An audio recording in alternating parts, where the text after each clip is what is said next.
Welcome to today's video, where we're diving into a critical issue that unfolded during Operation Sindoor in May 2025, a moment that exposed serious flaws in Indian media's credibility. This was a time when India launched retaliatory strikes against terrorist targets in Pakistan following the tragic Pahalgam terror attack.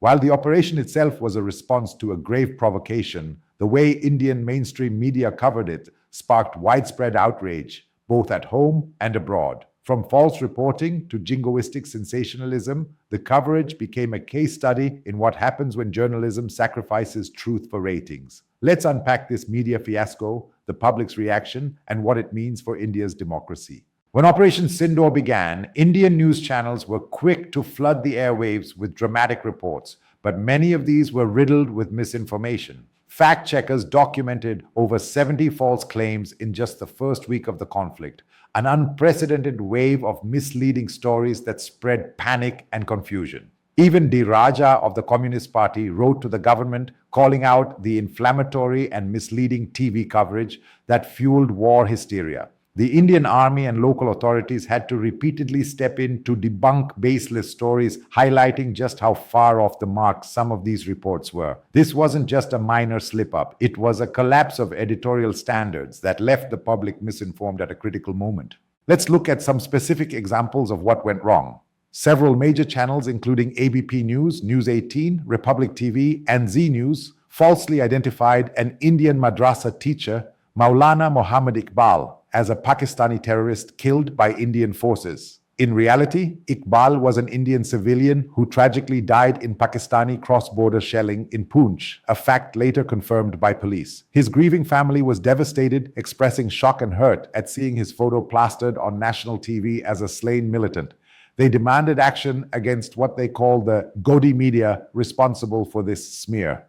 The public outcry was so intense that some channels quietly deleted their posts, but none issued apologies or on-air corrections, further eroding trust. Then there were completely fabricated stories about attacks that never happened. Times Now reported explosions at Jaipur airport, while outlets like NDTV, India TV, and ABP News claimed Pakistan had attacked Jaisalmer. These alarming reports, often based on vague sources, spread panic until officials debunked them as baseless rumors. A government fact-check unit even had to clarify that viral footage supposedly showing a Pakistani strike was actually from an unrelated military accident months earlier.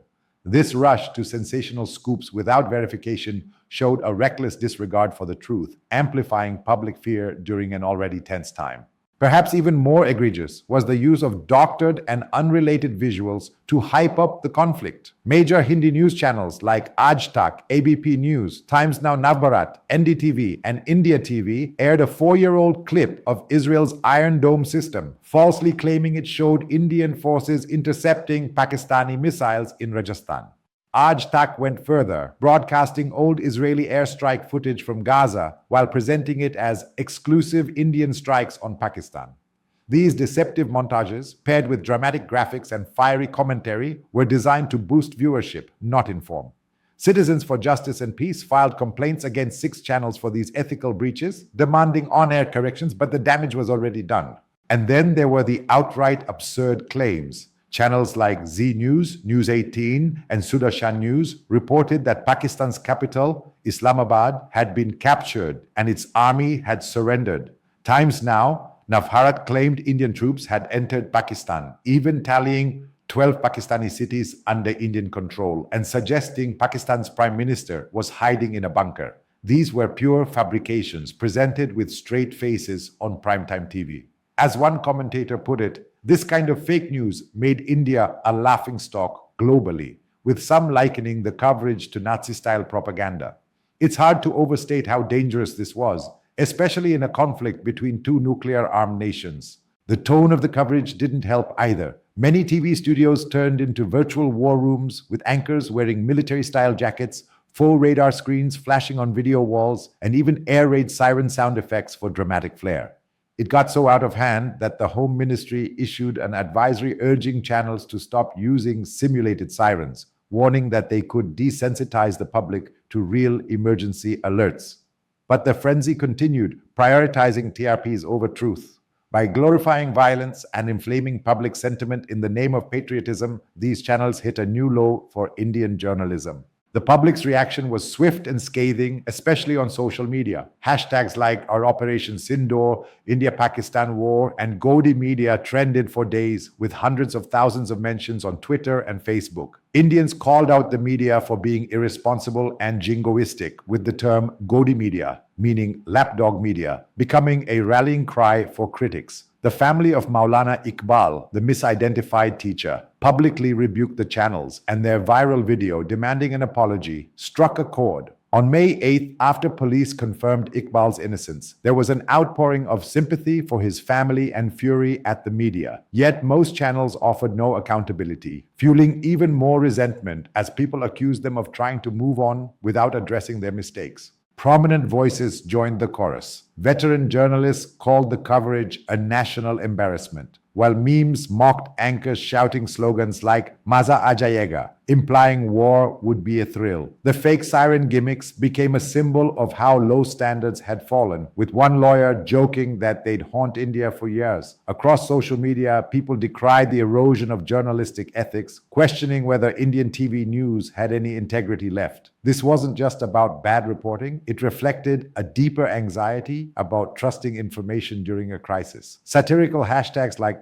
@Nation wants to know truth urged people to verify claims, while opposition leaders and independent journalists slammed the pro-government bias of big media houses. The backlash highlighted a growing rift between mainstream media and its audience. As trust in Indian media crumbled, many viewers turned to international outlets and independent platforms for reliable news. Global coverage of Operation Sindoor was strikingly different, calm, factual, and focused on context. The New York Times framed the operation as a response to a terrorist attack, noting India's advance notice to Washington and its focus on militant camps.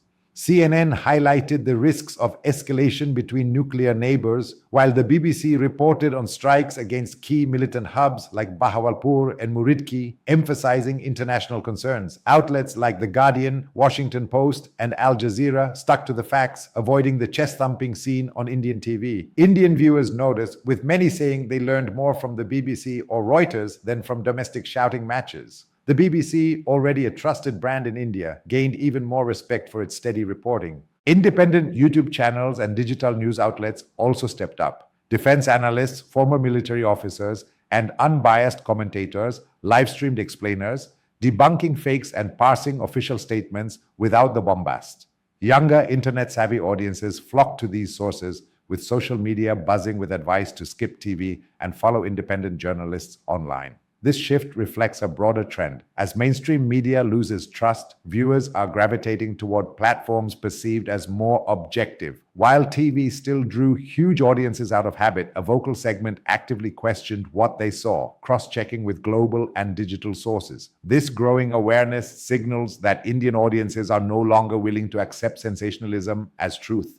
At the heart of this criticism is the Godi media phenomenon, a term coined by journalist Ravish Kumar to describe outlets that act as government mouthpieces. During Operation Sindoor, this was evident in how channels echoed official claims, like the unverified figure of 100 terrorists killed without scrutiny, while ignoring inconvenient topics like civilian hardships or Pakistan's counterclaims. This selective reporting, aligned with the government's narrative, is what critics mean by media sitting in the government's lap. For some viewers, this hyper-nationalism was rallying, boosting morale among those who saw the channels as standing with the nation. But for others, it confirmed suspicions of bias and unreliability, deepening societal divides.